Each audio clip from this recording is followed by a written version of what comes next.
Deep in the Mojave Desert, a ghost story crackled on the airwaves, or so the legend went. KWXV, they called it. A forgotten radio station abandoned to the dust and wind, but some swore it still broadcast. A faint signal, barely there. A lone voice breaking through the static, the voice of a DJ trapped in time. The story was a siren song to those who sought the strange and unexplained.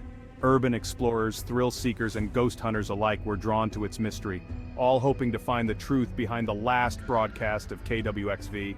Would they find a forgotten tragedy, or something far more sinister? There was only one way to find out. Sarah, Ben, and Emily were not deterred by the lack of concrete evidence. They lived for this kind of mystery. Sarah, the pragmatist, trusted her instincts and her trusty EMF reader. Ben, the skeptic, relied on logic and his camera to debunk the myths. Emily, the adventurous one, craved the thrill of the unknown and documented their journey with her trusty notebook. The rumor of KWXV had piqued their curiosity, and they were determined to uncover its secrets. Armed with flashlights, cameras, and a healthy dose of skepticism, they set off into the desolate heart of the Mojave Desert. Their destination, the abandoned radio station. The desert stretched before them, a vast expanse of sun-baked earth and endless sky. The silence was almost deafening, broken only by the crunch of their boots on the gravel road. They followed a faded map, its edges frayed and marked with cryptic notes from past explorers. Each mile amplified their anticipation. As the sun began to dip below the horizon, casting long, eerie shadows across the landscape, they finally saw it. A cluster of dilapidated buildings silhouetted against the fiery sky. KWXV.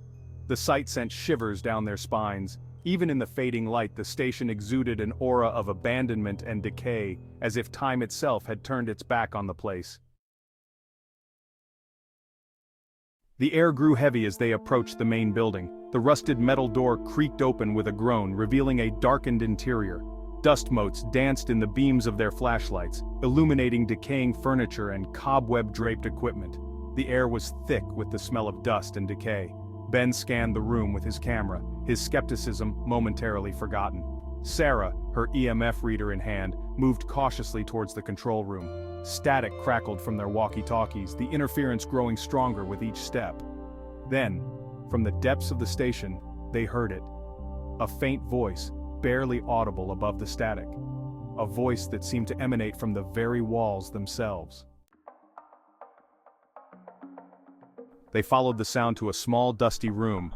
In the center sat an ancient radio transmitter, its dials glowing faintly in the gloom. They huddled around the transmitter, their hearts pounding in unison with the static-filled voice. It wasn't a song or a message, just a series of numbers repeated over and over. Emily, her mind racing, quickly scribbled the numbers in her notebook.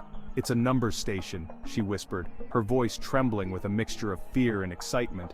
Number stations were shortwave radio stations with mysterious origins and purposes, often used to transmit coded messages to intelligence operatives.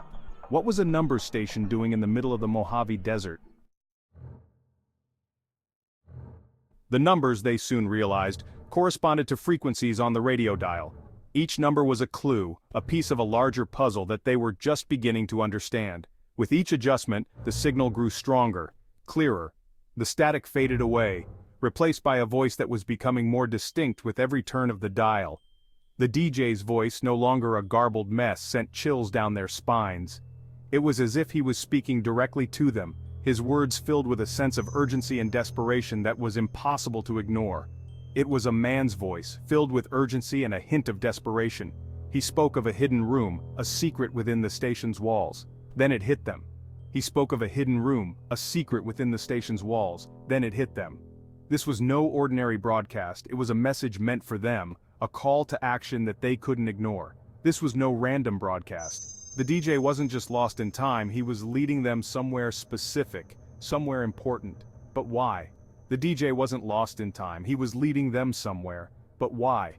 What was so important that he had to reach out to them in this way? What did he want them to find? What did he want them to find? The questions swirled in their minds as they tried to piece together the clues. Each word, each phrase seemed to hold a deeper meaning, a hidden message that they were desperate to uncover. As they deciphered the final clue, leading them to a hidden passage behind a dusty bookcase, a terrifying thought took root in their minds. What if this wasn't a rescue mission at all? A terrifying thought took root in their minds. What if this wasn't a rescue mission? What if they were being led into a trap, a carefully laid plan designed to ensnare them? This wasn't a rescue mission, it was a trap. The realization hit them like a ton of bricks, filling them with a sense of dread and fear. They had walked right into it, and now there was no turning back.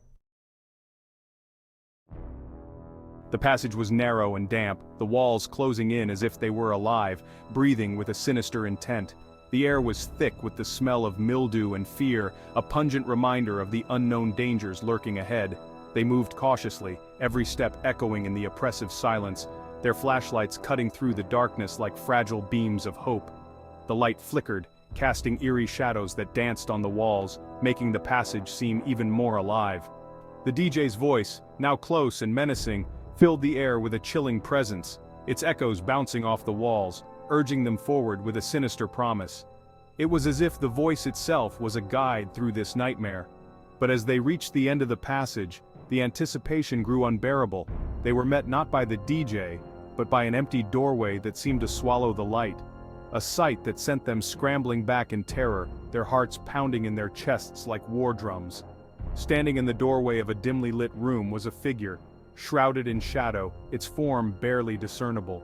Its eyes, two glowing embers, burned with an unnatural light, piercing through the darkness, watching their every move with an intensity that froze them in place. A wave of primal fear washed over them, a cold realization that they were not alone.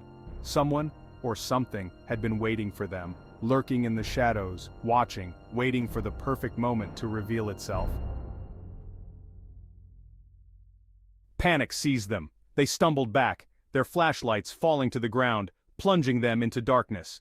The figure moved towards them, its heavy footsteps echoing ominously in the confined space. Sarah, her voice trembling, screamed for them to run. They scrambled back through the passage, their hearts pounding in their chests, the figure's heavy breathing close behind. They burst out of the station and into the cool night air, the vastness of the desert offering little comfort. They didn't stop running until they reached their car, the engine roaring to life, the sound of their pursuer fading into the distance. As they sped away from KWXV, the eerie silence of the desert night enveloped them, the headlights cutting through the darkness like a knife. The road seemed endless, a never-ending stretch of uncertainty. The desert night swallowed them whole. Back in the safety of their homes, the familiar glow of streetlights and the warmth of their house lights offered little comfort. The memory of the station lingered, a haunting echo that refused to fade. The static-filled airwaves seemed to whisper secrets, the distorted imagery a constant reminder of the unknown, a chilling reminder of the darkness that lurked beneath the surface of the everyday. They had escaped with their lives, but the experience had left an indelible mark on their souls. They were forever changed. The questions remained, gnawing at their minds. Who was the mysterious DJ that seemed to control the airwaves with an iron grip? What did he want from them? The faint signal on the radio dial seemed to hold the answers, but they were just out of reach, hidden in the static. And who, or what, was the figure in the shadows?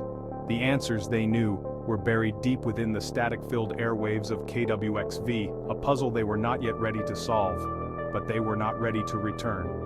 Some mysteries, they realized, were best left unsolved. The ominous landscape seemed to agree, dark clouds casting long shadows over their thoughts.